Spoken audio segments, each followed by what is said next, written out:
America আৰু ইৰাণৰ যুদ্ধৰ মাজত ভাৰতৰ বাবে এটা ডাঙৰ খবৰ আৰু এটা বেয়া খবৰ আছে কিয়নো আমেৰিকাৰ তৰফৰ পৰা ভাৰতীয় নাবিক থকা এখন জাহাজৰ ওপৰত ভয়াবহ আক্ৰমণৰ ঘটনা সংঘটিত হয় হৰমুজৰ কাষত ওমানৰ উপকূলৰ কাষত আমেৰিকাই এই ঘটনা সংঘটিত কৰে আৰু আমেৰিকান সেনাৰ তৰফৰ পৰা কৰা আক্ৰমণত ৩ গৰাকীকৈ ভাৰতীয়ই প্ৰাণ হেৰুৱাবলগীয়া হৈছে ভাৰতক বন্ধু বন্ধু বুলি কৈ থকা আমেৰিকাৰ তৰফৰ পৰা এই ঘটনা সংঘটিত কৰা হৈছে আৰু এই ঘটনাৰ পাছতেই আমেৰিকাৰ বিৰুদ্ধে ভাৰতত ব্যাপক ক্ষোভৰ সৃষ্টি হৈছে চৰকাৰৰ তৰফৰ পৰা ইতিমধ্যে প্ৰতিক্ৰিয়া আহিছে এই সমগ্ৰ ঘটনা কি আৰু কিদৰে ভাৰতীয় নাবিক থকা ভাৰতীয় সেইলাৰ থকা এখনৰ পিছত আন এখনকৈ জাহাজক লক্ষ্য কৰা হৈছে তাৰ তথ্য লৈ অহাৰ চেষ্টা কৰিছো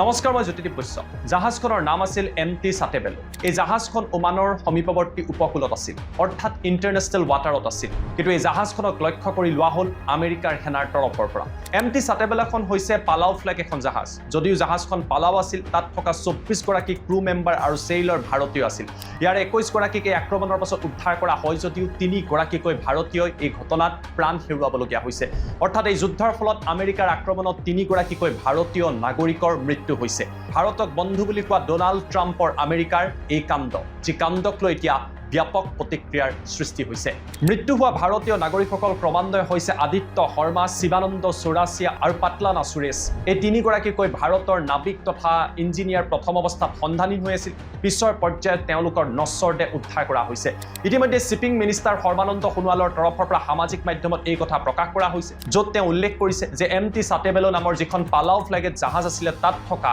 ভাৰতীয় 3 গৰাকী মিছিং আছিলে প্ৰথম অৱস্থাত পিছৰ পৰ্যায়ত উদ্ধাৰ অভিযান চলোৱা হয় আৰু 3 গৰাকী ভাৰতীয় নাগৰিকৰ মৃতদেহ উদ্ধাৰ কৰা হয় প্ৰশ্ন উত্থাপিত হৈছে যে আমেৰিকাই ভাৰতক বন্ধু বুলি কয় যে আমেৰিকাৰ ৰাষ্ট্ৰপতিয়ে ভাৰতৰ প্ৰধানমন্ত্ৰীক ডিয়াৰ ফ্ৰেণ্ড বুলি কয় সেই আমেৰিকাই এতিয়া ভাৰতৰ নাবিকসকলৰ লগত এই ঘটনা কিয় সংঘটিত কৰিলে এই সমগ্ৰ ঘটনাৰ পাছতে ভাৰত চৰকাৰে তীব্ৰ প্ৰতিক্ৰিয়া প্ৰকাশ কৰে ভাৰতৰ তৰফৰ পৰা বিদেশ মন্ত্ৰালয়ৰ তৰফৰ পৰা সমগ্ৰ ঘটনাক গৰিহণা দিয়া হয় আৰু ভাৰতত থকা আমেৰিকাৰ প্ৰতিনিধিক তলব কৰা হয় কিন্তু এইবিলাকৰ মাজতো প্ৰশ্ন থাকিব যে আমেৰিকাৰ বাবে নিয়ম কানুন একো নাই নেকি ভাৰতৰ নিচিনা দেশক আমেৰিকাই কোনো গুৰুত্বই প্ৰদান নকৰে নেকি কিয়নো এমটি সাটেবেলো কোনো ধৰণৰ যুদ্ধৰ জাহাজ নহয় এইখন আছিল কমাৰ্চিয়েল জাহাজ আৰু এই কমাৰ্চিয়েল জাহাজৰ ওপৰত আমেৰিকান সেনাই এই ঘটনা সংঘটিত কৰিলে আমেৰিকাৰ তৰফৰ পৰা সমগ্ৰ ঘটনাক লৈ প্ৰেছ ৰিলিজ জাৰি কৰা হৈছে চেন্ট্ৰেল কমাণ্ড নাইবা চেণ্টকমৰ তৰফৰ পৰা জাৰি কৰা প্ৰেছ ৰিলিজত কোৱা হৈছিল যে এমটি সাটেবেলক আমেৰিকাই কেইবাৰবাৰো নিৰ্দেশ দিছিলে সেই অঞ্চলৰ পৰা আঁতৰি যোৱাৰ বাবে কিন্তু আমেৰিকাৰ নিৰ্দেশ নমনাৰ বাবে তেওঁলোকে প্ৰিচিছন ষ্ট্ৰাইক কৰিলে আৰু জাহাজখন বিকল কৰি পেলায়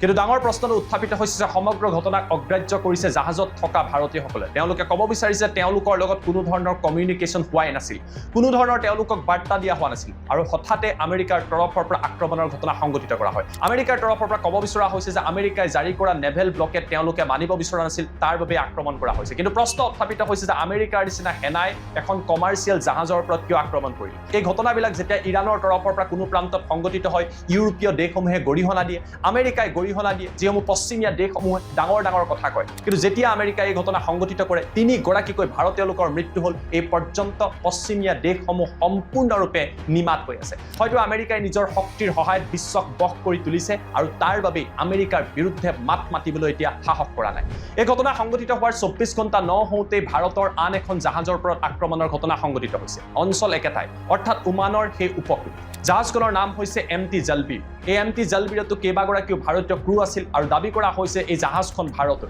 অৱশ্যে এই আক্ৰমণ ইৰাণ নে আমেৰিকাৰ তৰফৰ পৰা কৰা হৈছে এতিয়ালৈকে সেই কথা স্পষ্ট হোৱা নাই অৱশ্যে ওমানত থকা ভাৰতৰ দূতাবাসৰ তৰফৰ পৰা কোৱা হৈছে যে সমগ্ৰ ঘটনাৰ তেওঁলোকে তথ্য পাইছে আৰু ইতিমধ্যে জাহাজত থকা ভাৰতীয় ক্ৰুসকলক উদ্ধাৰৰ বাবে ব্যৱস্থা গ্ৰহণ কৰা হৈছে কিন্তু প্ৰশ্ন উত্থাপিত হৈছে যুদ্ধ আমেৰিকা আৰু ইৰাণৰ মাজত হৈছে ভাৰতৰ যথেষ্ট সংখ্যক লোক তাত আবদ্ধ হৈ আছে কোনোবাই মাৰ্চেণ্ট নেভিৰ বাবে তাত গৈছে কোনোবাই তাত ইঞ্জিনিয়াৰ হিচাপে গৈছে এই লোকসকলৰ সুৰক্ষা ক'ত আছে বন্ধু বন্ধু বুলি কোৱা আমেৰিকাই কিয় ভাৰতৰ ওপৰত এই ঘটনা সংঘটিত কৰিলে আমেৰিকাৰ বাবে আন্তঃৰাষ্ট্ৰীয় আইনৰ কোনো সন্মান নাই নেকি কিন্তু আমেৰিকাৰ এই ঘটনাক আন্তঃৰাষ্ট্ৰীয় পৰ্যায়ত আমেৰিকাৰ এই ঘটনাক ভৰ্ৎসনা কৰাই নহয় কঠোৰ ব্যৱস্থা ভাৰতে লোৱাৰ বাবে ভাৰতৰ জনতাই চৰকাৰক দাবী কৰিছে কেৱল বন্ধু বন্ধু বুলি কৈ থাকিলেই নহব বন্ধু বন্ধু বুলি কৈ যদি ভাৰতৰ নাগৰিকক এইদৰে হত্যা কৰা হয় ইয়াৰ ওপৰত একশ্যন লোৱাৰ প্ৰয়োজন আছে কিয়নো এই যুদ্ধৰ ফলত হৰমুজৰ সমীপৱৰ্তী অঞ্চলত এতিয়াও বহু জাহাজ আবদ্ধ হৈ আছে বহু ভাৰতীয় নাগৰিক আবদ্ধ হৈছে তেওঁলোকৰ ভৱিষ্যত আৰু সুৰক্ষাক লৈ এই মুহূৰ্তত প্ৰশ্ন আহিছে এই ঘটনাক লৈ দেশজুৰি এতিয়া ব্যাপক প্ৰতিক্ৰিয়াৰ সৃষ্টি হৈছে আৰু বহুতে ক'ব বিচাৰিছে ট্ৰাম্প আৰু আমেৰিকাক কেতিয়াও বিশ্বাস কৰিব নোৱাৰি